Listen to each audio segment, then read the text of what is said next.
Crímenes y Misterios presenta El nombre que empezó todo.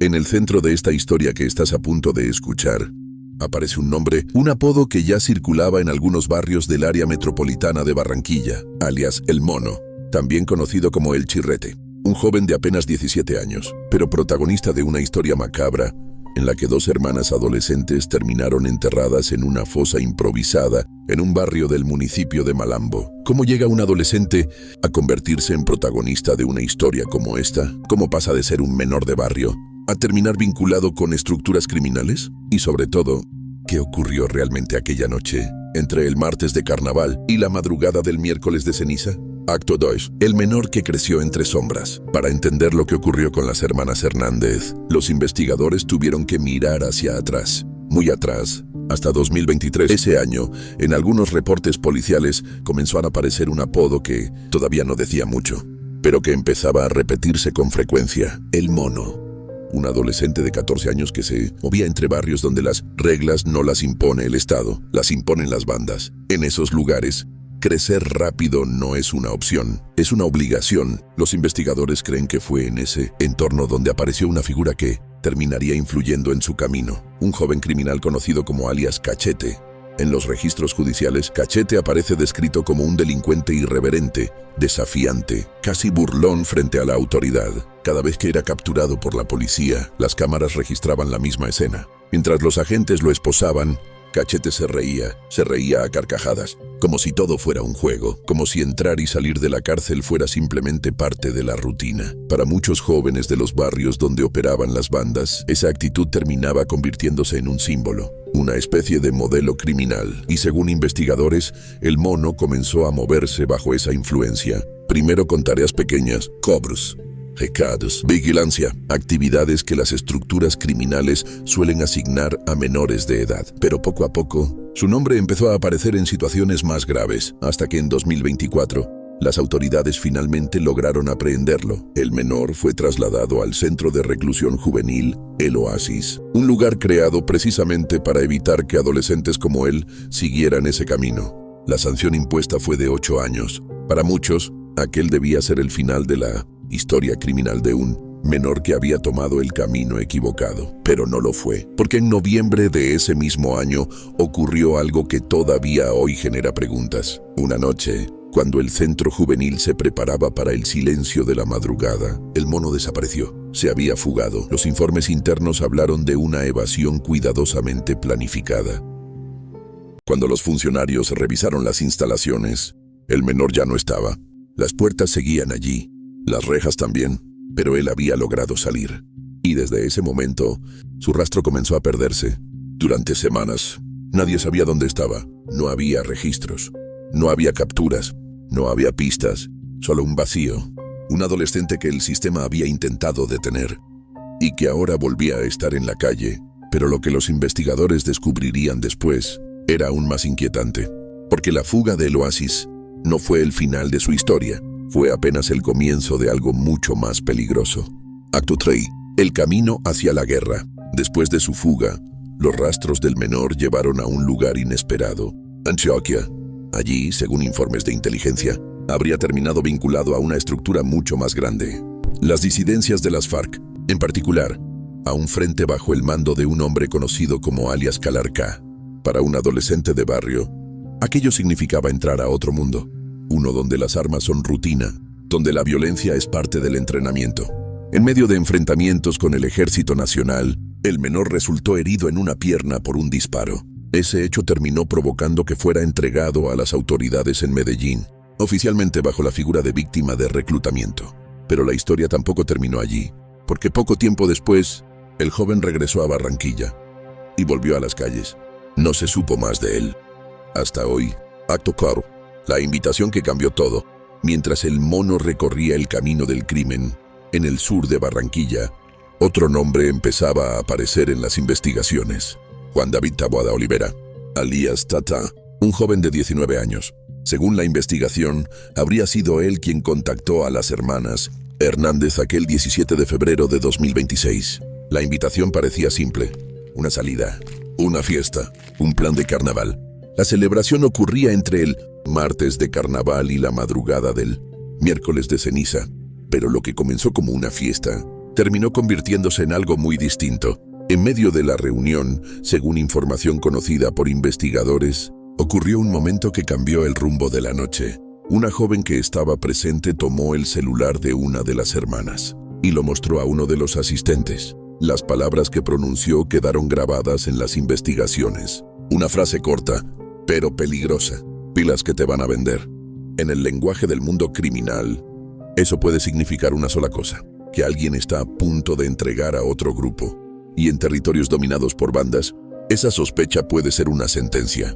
Acto 5. La madrugada más oscura. Lo que ocurrió después es parte de lo que hoy intentan reconstruir los investigadores. Versiones indican que las hermanas fueron llevadas a una vivienda en Malambo. Allí, en una habitación, la situación se volvió cada vez más tensa. En redes sociales comenzó a circular un video estremecedor.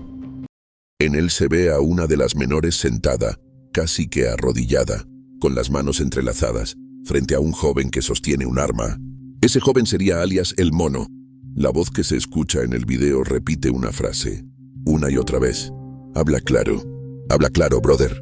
Los investigadores creen que en ese momento se estaba desarrollando un interrogatorio improvisado, un intento de confirmar si las jóvenes tenían algún vínculo con otro grupo criminal. Pero esa madrugada, nadie salió vivo de esa casa. Acto 6. La madrugada que intentó borrarlo todo. Después de lo ocurrido dentro de aquella casa, vino el momento que muchos criminales creen que lo resuelve todo: desaparecer la evidencia. La madrugada avanzaba lentamente sobre el área metropolitana. El carnaval todavía seguía vivo en muchos barrios. En algunas calles sonaban tambores, en otras las últimas fiestas comenzaban a apagarse.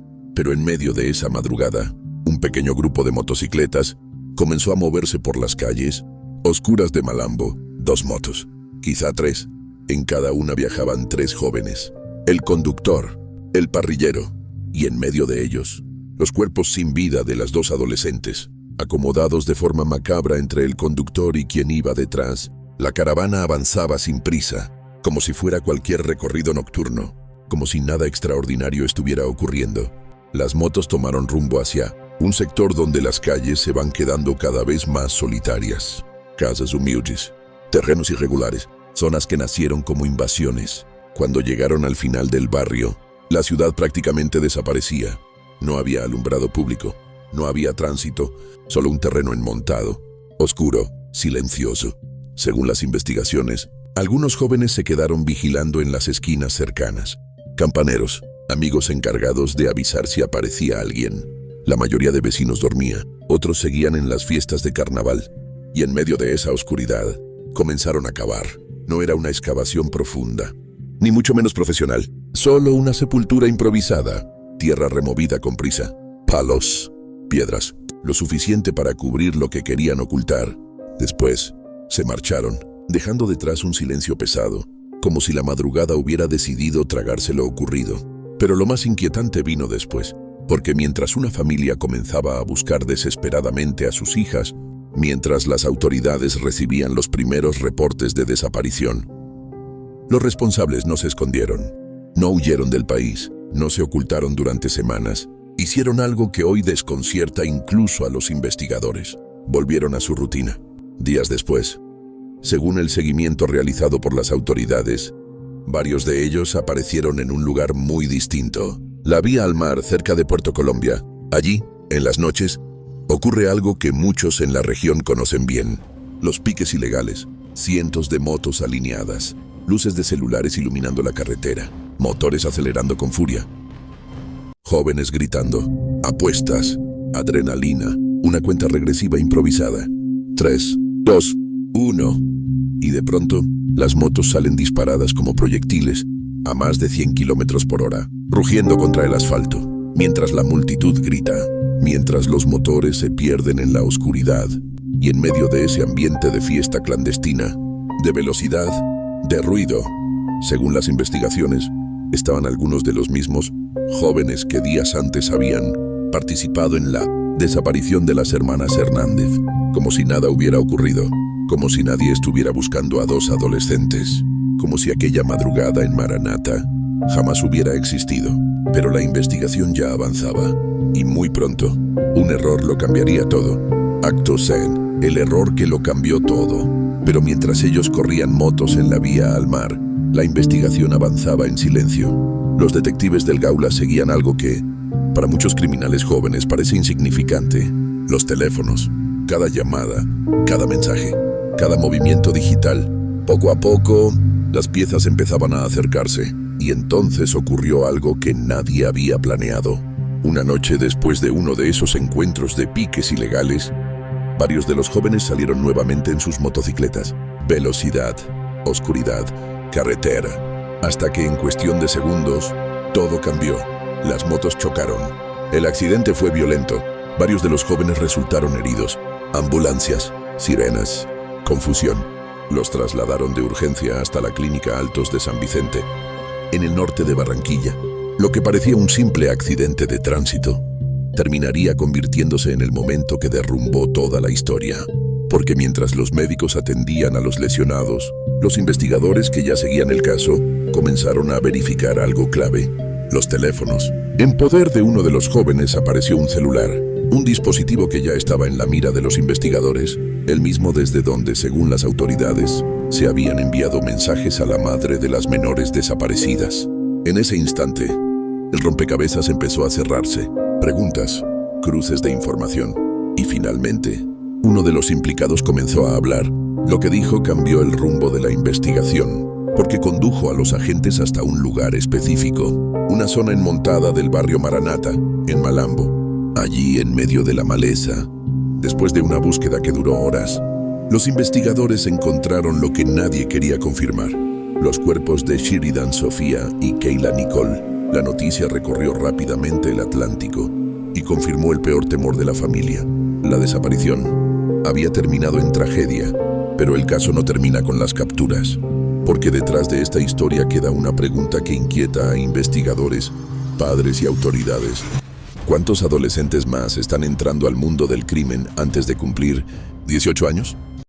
Acto 9. Una historia que deja más preguntas. Hoy el caso sigue en proceso judicial. Alias Tata enfrenta cargos por secuestro extorsivo. Alias El Mono, el menor señalado como autor del ataque, permanece bajo custodia mientras se verifican sus datos y su proceso judicial. Pero más allá de las capturas, este caso deja preguntas que siguen abiertas. ¿Cómo llega un adolescente a convertirse en sicario a los 14 años? ¿Cómo logra fugarse de un centro de reclusión y volver a delinquir? ¿Qué tan profundo es el reclutamiento de menores por parte de bandas criminales? Y la pregunta más dolorosa de todas: ¿cómo una noche de carnaval terminó en una tragedia que hoy conmociona a todo el Atlántico? Cierre reflexivo. En la costa Caribe, la música nunca deja de sonar. Siempre hay una fiesta en algún lugar. Siempre hay una moto acelerando en alguna calle. Pero detrás de ese ruido, hay historias que apenas comienzan a contarse. Historias donde los protagonistas no son adultos, sino adolescentes que crecieron demasiado rápido en el mundo equivocado. Y mientras el sistema intenta entender cómo detener esa espiral, dos familias siguen esperando algo que nadie podrá devolverles: justicia. Suscríbete.